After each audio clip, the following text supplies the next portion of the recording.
Who is the chief chaos agent today to the program of God? If you wanted to extrapolate it to modern times, that's the question you need to ask.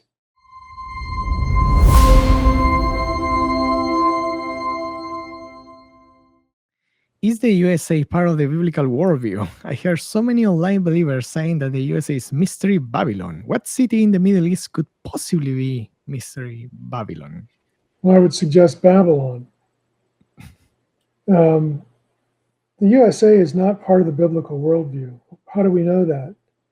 Because all of the nations that descend from Noah, okay, and it literally, Genesis 9, see if I can remember. I always have to look up this verse because I always forget precisely where it's at here. Hope I don't have to search for it here. All right, here, Genesis 9:19. Or 9, let's go back up to verse 18. The sons of Noah who went forth from the ark were Shem, Ham, and Japheth. Ham was the father of Canaan. These three were the sons of Noah, and from these the people of the whole earth were dispersed. So the question is, who are the descendants of Shem, Ham, and Japheth that comprise in the biblical worldview the whole earth? And Genesis 10 answers that right here. The nations descended from Noah and his sons right here.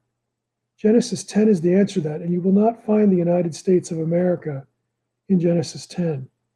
They're all nations of the ancient, Eastern Mediterranean, North Africa, all the way as west, to Tarshish, which is Spain. It's the Mediterranean and the Middle East. Okay, those are the nations of the biblical worldview. That's what the biblical text says.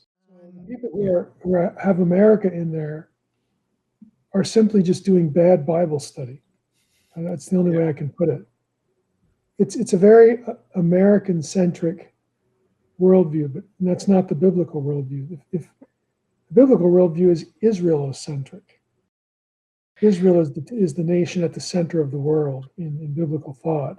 And that's not literal geography either. That's conceptual. That's doing theology with your geography there. Mystery Babylon, again, my suggestion is Babylon. And what about Rome? Because Babylon wasn't relevant during the time of John. By the New Testament time, it is Rome.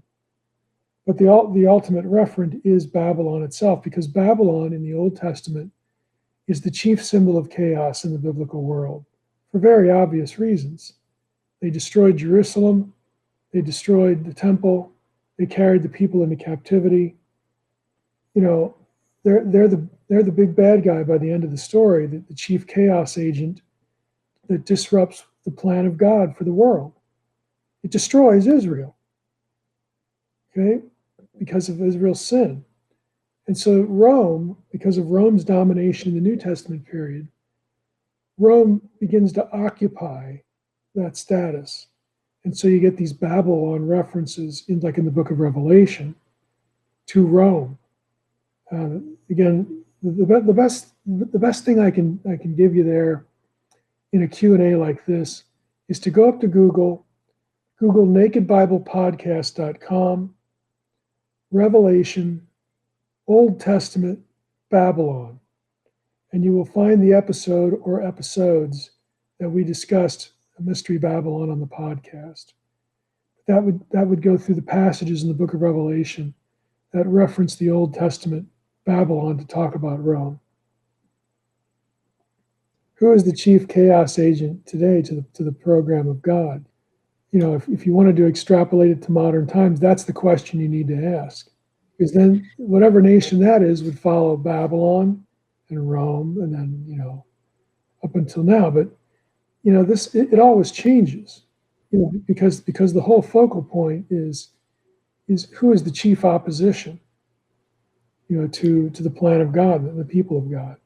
Every generation tends to take the geopolitics of their time and impose it on the Bible. And if you're looking at the context of the book of Revelation, that context is Rome. And there isn't much more that John could do to communicate that other than to use the Babylon cipher again. But I would say go up and listen to the episode where we discussed that.